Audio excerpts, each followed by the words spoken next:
I'd like to tell you a little story. To be honest, I never thought I'd be alive to tell this story.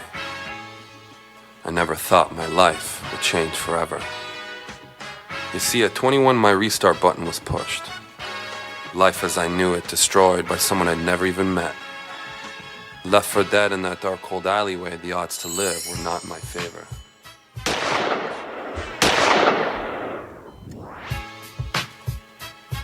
The bullets caved through my flesh and stripped the life from my body. Shot twice, point blank, the youth left me there to bleed to death. The journey through hell had then just begun. I've been to the mountaintop, he said. We will get to the promised land, he said. My soul now filled with purpose, I'm on a crusade to find a better way to end youth violence. This time from its core. My name is Leo Barbe. I'm an award-winning youth activist, published author, professional speaker, and founder of a youth empowerment organization called Think, Don't, Shoot. The movement is being sparked in your community. My award-winning presentation is being performed in schools across North America, but I need your help. Speak to your principals, vice principals, and teachers and help get Think, Don't, Shoot into your school. The time is now. One person, one voice can change the world forever. Imagine what we can do if we work together. Join me today at thinkdon'tshoot.com and find out how you can become part of the movement.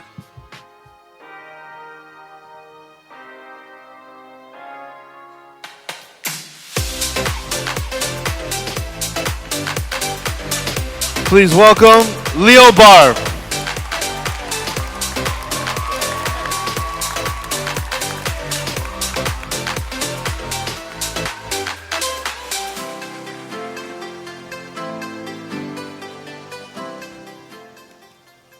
Okay. IYF, how we feeling this morning?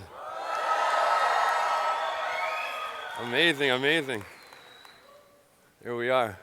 So my name is Leo Barbe. Yes, I am a survivor, I'm an educator, I'm a motivator, but I'm really big on entertainment too. See, I was asked to come here and provide you guys with some education. Now I know you're not all throwing your hands up in celebration when I say that. So I'd rather paint with my words an illustration of inspiration. One that'll supply a renovation of innovation to your current foundation. See, simply put, this is a concentration of mind-blowing information that is relevant to your life. Relevant to the fight for salvation and the exploration of your right. So relative to ignite stimulation in the sense of obligation, to recite it now becomes prevalent. The only act of relevance is now to unite. So my purpose here is clear. Provide you with that positive application of hard work and collaboration. So maybe when I walk out of this room today, I would have at least sparked your inner conversation. Thank you very much.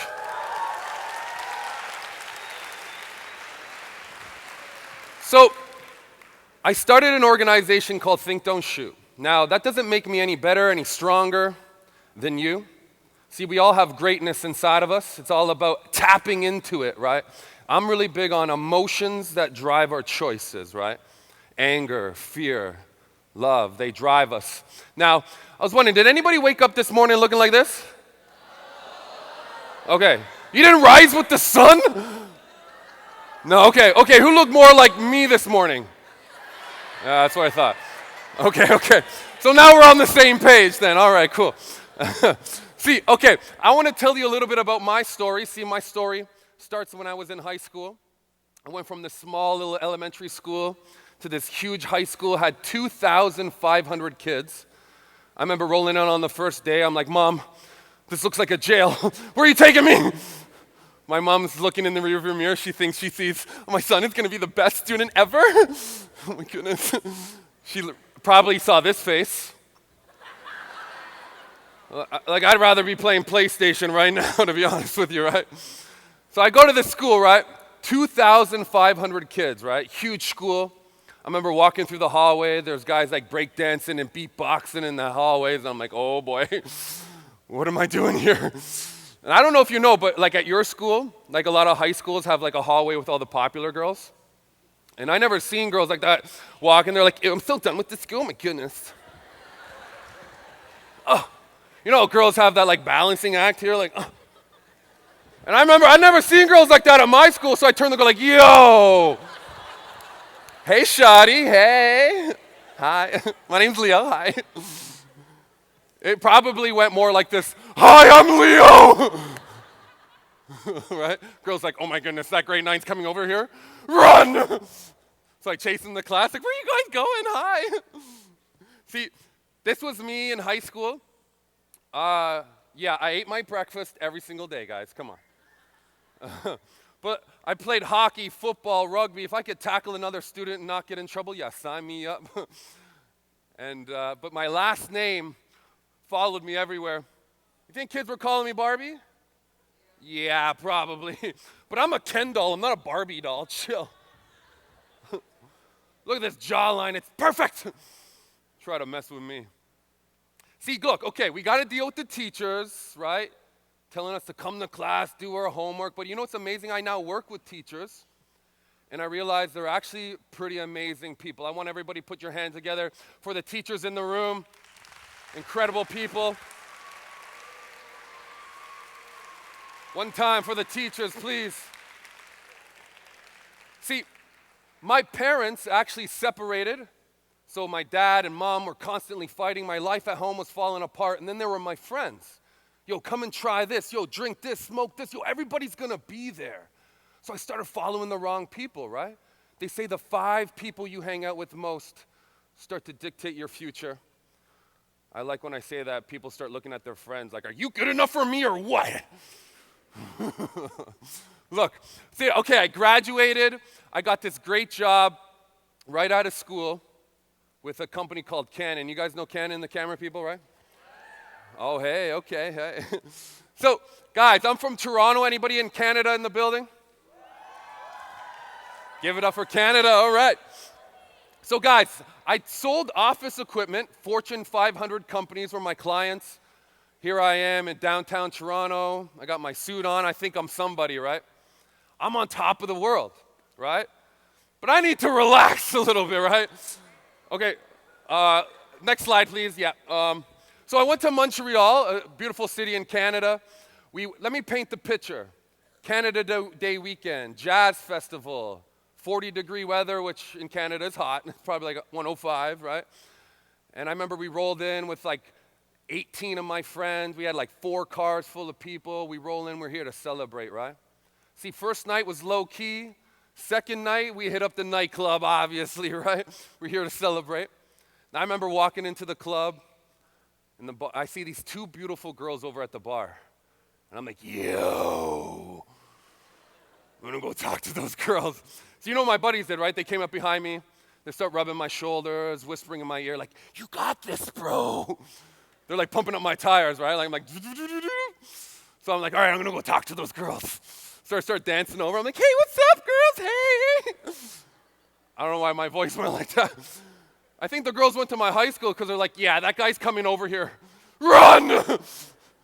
So I chase him again. But this time I'm older, I'm in corporate sales, I can talk to anybody, right? So we start talking, we start dancing, we're having a good time. I'm having such a good time that I forget what time it is. Club's closing, bouncers are kicking everybody out. I turn to the girls, I go, girls, wait right here, I gotta go find at least one of my friends. I went downstairs, there was a 2-level club. My friends left, pull up my cell phone. Hey, Leo, where are you at? I'm like, oh, I'm back at the hotel. Okay, I'll meet you there. I go back upstairs to get the girls. You think they waited for me? Yeah, you're right, they left. So what, like a good city kid, right? I jump onto the street, I hail a taxi. I start mixing it up with the taxi driver. He's like, Leo, I want to save you some money on your taxi today. I'm like, all right, cool. He stops at this alleyway connected to my hotel. He goes, you see at the end of that alleyway? Yo, that's your building. So I thought to myself, okay, dark alleyway, city I've never been, 2 a.m. Yeah, that's a fantastic idea. Let me walk down that alleyway. It's a great idea, right? So I'm walking down the alleyway, and this kid pops out of the corner of the alleyway like, hey, Leo, you got a cigarette, man? And I don't smoke, so I kind of waved him off like, sorry, bro, I don't smoke. And that's when he pulled out the gun. Yo, give me all your money, he said. I'm like, yo, bro, calm down, man. You don't need to do this, right? This guy's like, I'm like 6'2", 230 pounds. This guy's like 5'5". I feel like I could have shot put him across the alleyway, like, get out of my face! But now because of that gun, he's now a 9-foot monster, breathing fire, demanding my soul, like, give me all your money! I'm sorry, did I scare you? I'm sorry, I didn't mean that. See, it doesn't matter how many Call of Duty video games you play, no matter how many shoot-'em-up movies you've watched, it never prepares you for the moment the gun's in your face. So now it's not a movie, now it's not a video game, now it's my life, and I'm scared. I'm walking back like, please, bro, you don't need to do this. Gun shaking in his hand. He's like, I do need to do this. I'm like, all right, man, chill. I get cornered at one side of the alleyway, and I just react, guys. It's like animal instincts took over. I grab the gun like this. I try to pull it out of his hand. I take my left. I try to knock him to the left. We tripped over this small fence. I hit the ground. Boom. That's when the first bullet went off, hit me in the stomach. I hit to the ground. He puts me in between his legs and tries to shoot again for my head. Pop! But this time he missed because I was rolling in pain. The bullet went into my back, came out of my chest, and he left me there bleeding to death. Now, I only remember that spotlight shining down on me. You know what they say in the movies? Life flashes before your eyes, right? You see all the good things in your life. Well, I just saw cheeseburgers and meatballs, and I'm like, come here, baby. Give me some of that cheese. I'm rolling myself a mozzarella, like, I love this place. And then I woke up to this. White walls, people in white clothing, like, no. I couldn't be in heaven, could I? Yo, Jesus, is that you? No, it wasn't Jesus. See, I was at a hospital in Montreal. I'm lucky to be alive. I woke up to this. Doctors looking down at me like, he's awake, he's awake. They'd never seen anybody shot twice and live, and I look kind of like this. I remember thinking it was a nightmare. Wait, that actually happened? They're like, sir, you're in critical condition. You're lucky to be alive. You can imagine the emotions rippling through my body, like anger, fear. I felt so scared. I felt so alone. Like, do my friends even know what happened to me? What about my family? Do they even know where I am?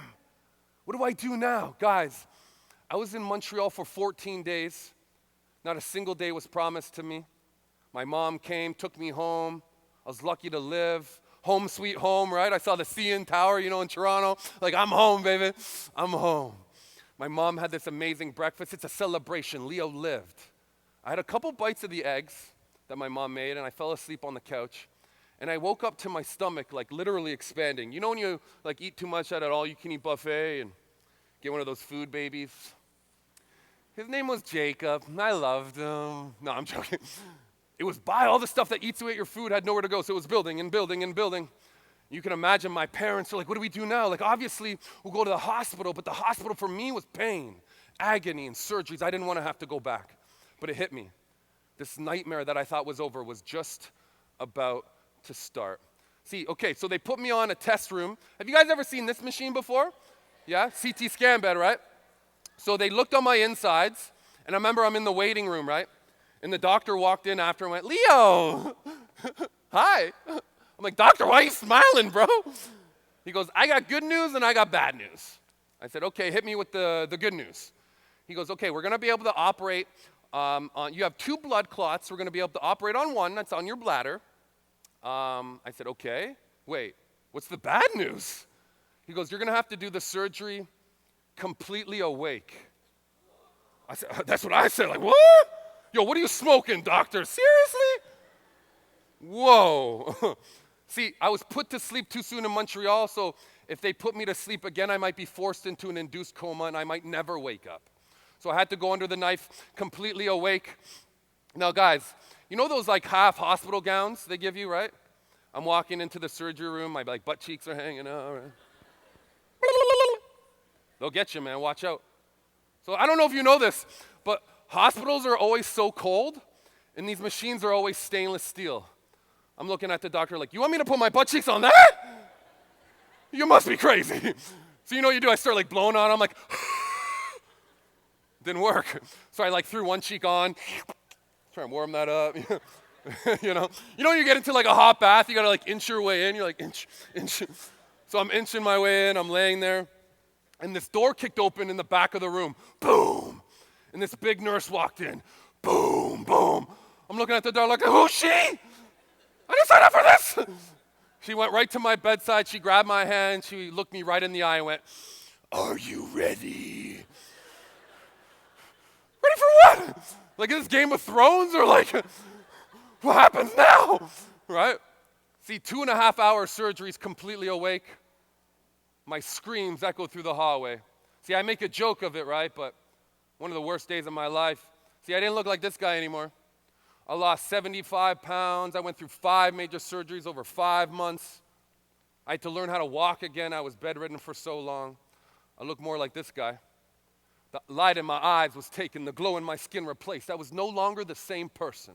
See, I remember leaving the hospital on my last surgery, right? And the doctor was like, Leo, there's a little thing called mental health you're going to want to focus on. I said, doctor, I just lived through 2 bullets. I'm Superman. How wrong I was. I went back to my job in corporate sales, and I realized that the end of the tunnel wasn't a light, it was a train coming straight for me, holding that mental health disorder known as PTSD, post-traumatic stress disorder. See, what happened was emotions started to take control of me. I got angry. Throw your hands up if you ever get angry sometimes. I want to see who's going to lie to me. Okay, that's cool. See, when you make a choice when you're angry, what happens? You regret it only after. Not before, not during, but after, right? You know, you're like mad, you want to walk into the classroom all mad. You walk in, you slam the door behind you, the glass breaks. I didn't mean to do that, right? But it's only after do you realize it, right? So my anger was taking control. You know what it turned into, or what it came from, was fear. I was scared of who I was, or why did this happen to me? I remember looking up to the heavens and being like, God, why did you do this to me? I never got an answer. I was lost. I felt alone. Maybe some of you in this room feel alone sometimes, like me. Like nobody understands you. Nobody gets you. See, we're all individuals, right? We all got our own story, but we're all battling something, so we're all in it together, right? See, I felt so alone, and there was a little feeling called anxiety, right? So many thoughts, feelings, and emotions. How do I take control? Guys, I remember looking in the mirror. I didn't even recognize the guy looking back at me. I wasn't that budding student my mom wanted me to be, and I wasn't a confident man that I thought I was. I was somebody else. So you know what I did? I put this mask on. I put the smiley face on, right? We do that, right? When we're dealing with something, and we're like, put that smiley face on, like, I'm good, I'm okay. But then when you go home, the mask falls off, and you are who you are. See, I tried to do that. My life started spinning out of control. It landed me back in the hospital after my second suicide attempt. I actually tried to kill myself twice. Second time landed me back in the hospital. Guys, it was the PTSD lied to me. My emotional intelligence, my mental health needed help, guys. See, look, okay, so I left the hospital. I went back to my corporate job, and I just floated through life, right? Like, why me? Why'd this happen to me? I remember I was depressed. My dad called me one day and went, Leo, we're going to go on a drive. We're going to go visit your sister. She was going to a local university. So we went to the university. We had some lunch with my sister on the drive home. He went, Leo, you live for a reason. I said, whatever, Dad. Leo, I want you to listen to this CD. You know who he put on the CD? Martin Luther King. And his voice came on, the last speech before he was assassinated. I've seen the promised land. Now, I may not get there with you, but we as a people will reach the promised land. It hit me like a ton of bricks. One person, one voice, one movement was able to change the world forever. I don't even remember the rest of the drive home. I just remember cheetah in my mind. Anger equals fear, fear equals anger, the ripple effects of violence. Think before you shoot. I saw myself speaking in an audience just like this. I called my dad the next morning. I was like, Dad, that CD changed me. He went, Leo, what are you going to do about it? I said, Dad, I'm going to start an organization called Think Before You Shoot. He said, how about you call it Think Don't Shoot? I said, perfect. I got my buddy design me a logo. Within a couple of weeks, we were doing T-shirts. Then out of nowhere, I started getting rappers, beatboxers, and breakdancers. They wanted to wear my shirt at their concerts. So we started sending out T-shirts, and then it hit me. This isn't some speaker that came to your conference and told you to reach for the stars. It's not like that. You know that life outside of these walls can be tough. And I'm here to give you the tools, not the weapons, the tools that you need. See, look, guys, I'll be honest. My first year, I did 10 schools. I was so proud of myself. I'm speaking in schools. I was at this Christmas party. My grandmother was there. You know how we all try to impress our grandparents, right? And sat next to grandma. I'm like, hey, grandma, I'm speaking in schools now. I'm changing the world. You know what she said to me? She looked at me and went, yeah, Leo, I heard about that. When are you going to get a real job? I said, but grandma, what? My dad was there and he went, Leo, you had a good run. See, look, I had loved ones that didn't believe in me. My friends were like, what are you going to be, a motivational speaker? Ha! Good for you, buddy. Look, there might be someone in this room that has a dream, a goal. You want to go after something. And there might be loved ones in your life telling you you can't, you won't, you're not good enough. Look, believe in yourself. Like me, I didn't listen to grandma, I didn't listen to my friends, I kept going. Now I've been to over 750 schools. I get to travel across North America. I've been here in Montreal in front of 900 kids. I went to a huge center in Toronto in front of 3,000 kids. And then I went to the Air Canada Center where the Toronto Raptors play, and I got to share my story in front of 20,000 people. And they broadcasted it on MTV. And well, thank you very much. My grandmother watched it on MTV, and she called me after and went, Leo, me and all my Starbucks friends are so proud of you. I was like, took you long enough. Click.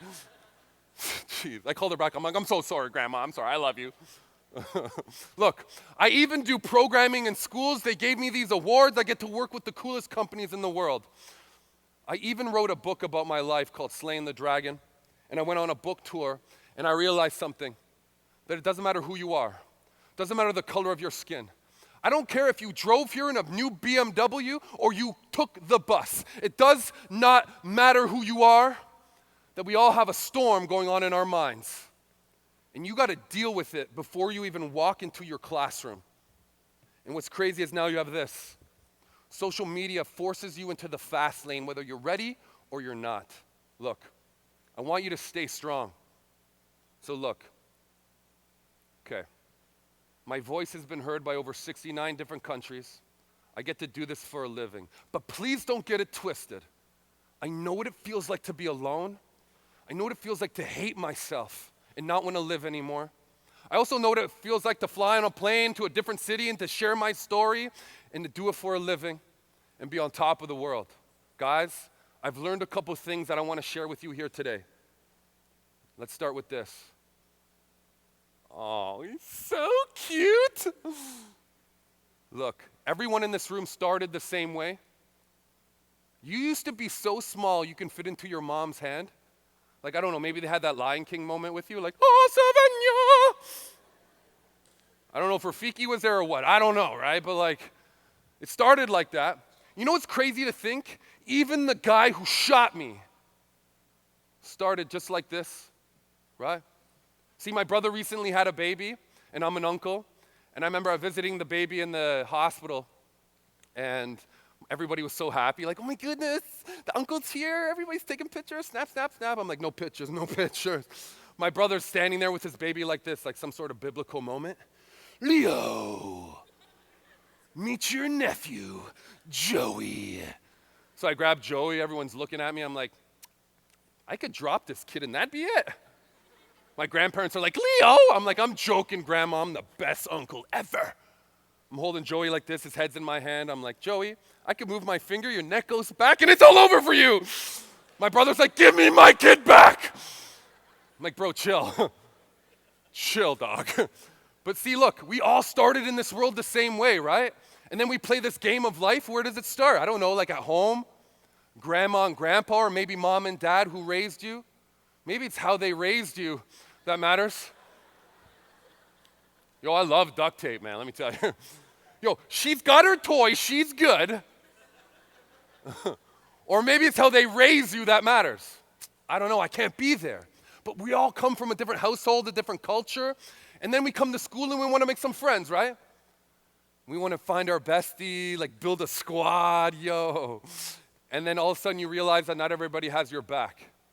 That there's going to be some kids that act like your friend to your face and then turn into a snake in the grass when you're not looking. You know what's crazy for me to tell you this? You already know this. I'm not telling you new information.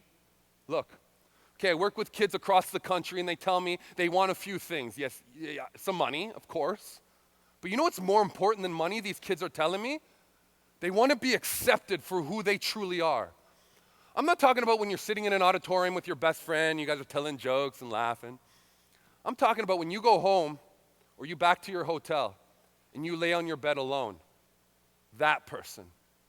We all want to be accepted for who we truly are. But outside of that, we want to live a life of greatness. We want to do great things in our lives, right?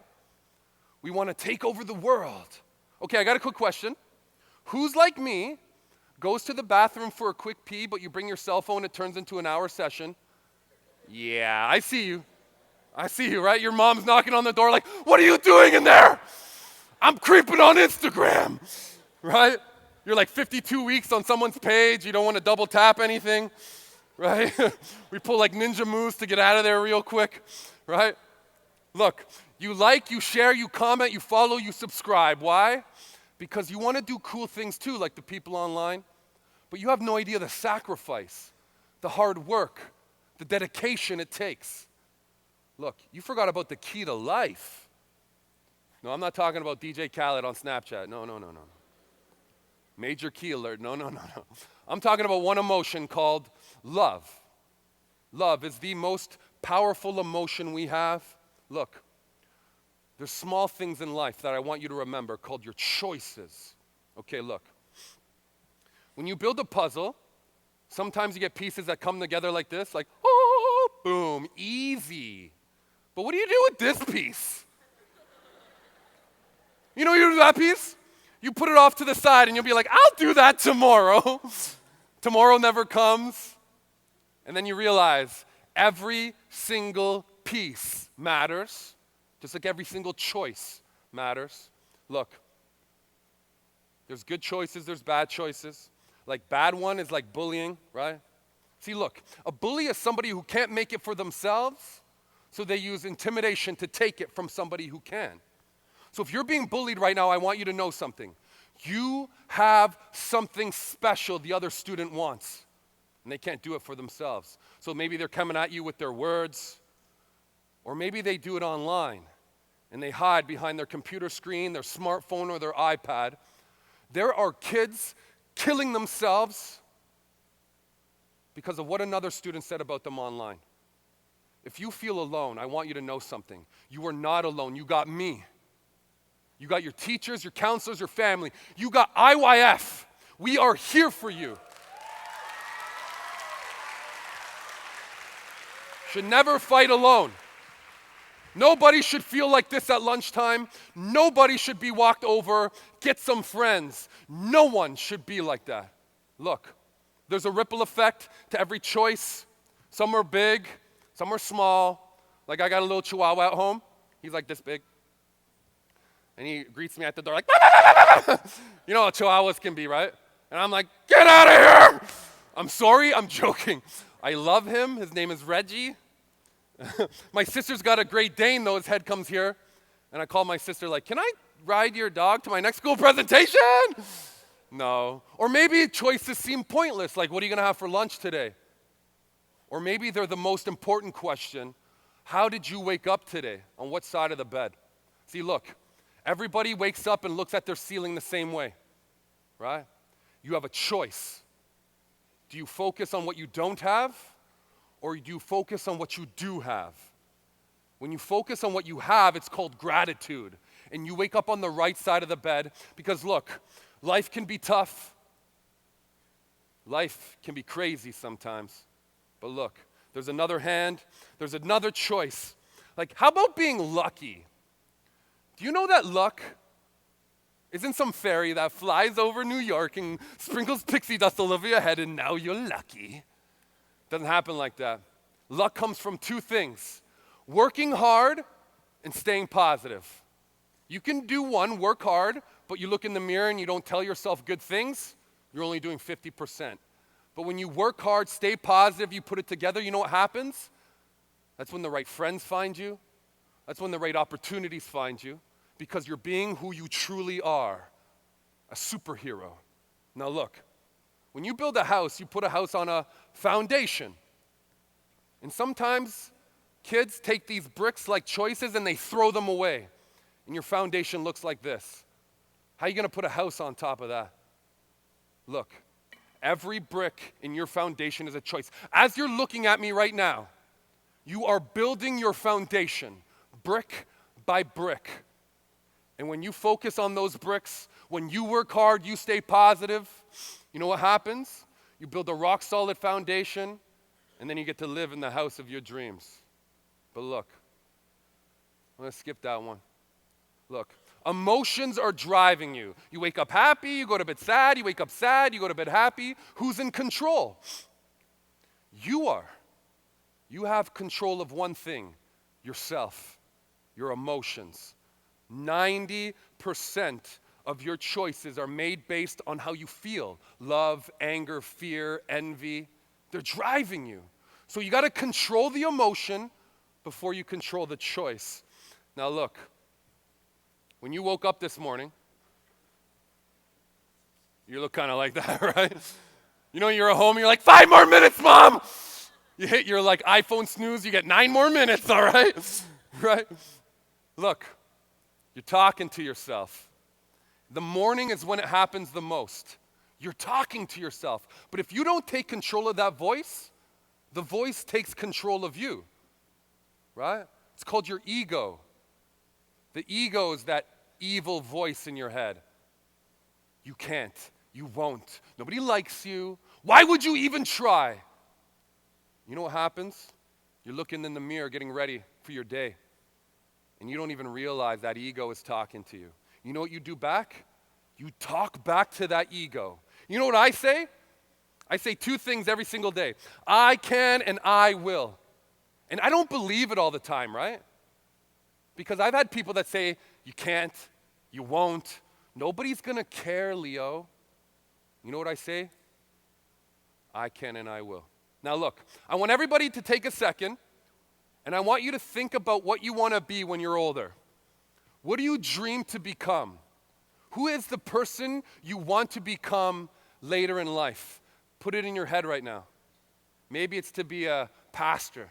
Maybe it's to be a professional photographer. Maybe it's to be a professional Fortnite player. I don't know. Let's hope it's not that last one. Okay? Put it in your mind right now. What do you want to become when you're older, okay? You guys locked it in your mind?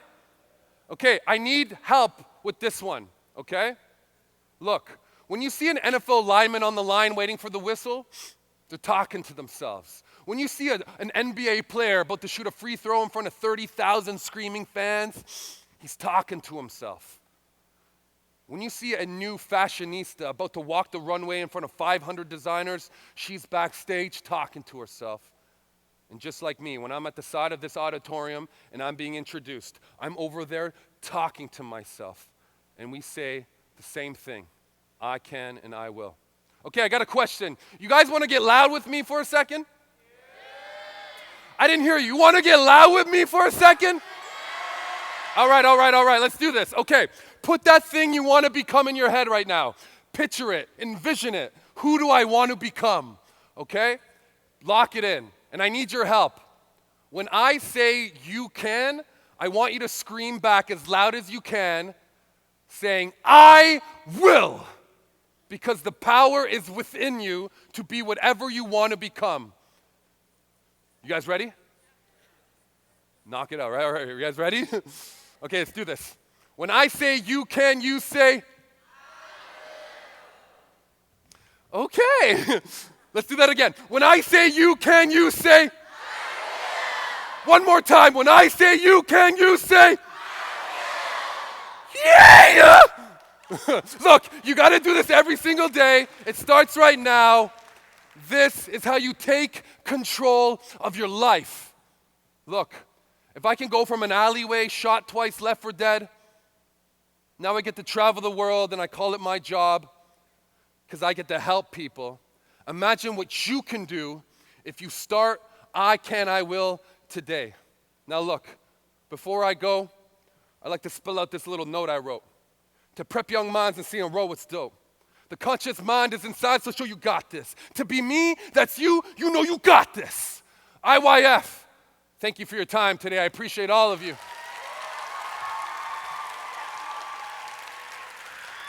I got one more question. Would you guys want to take the most epic selfie with me ever? That's what's up. All right. I got my selfie stick ready. You know me, right? You know that like tourist around like, woo! Okay, I want everybody to stand up out of their seats for me, please.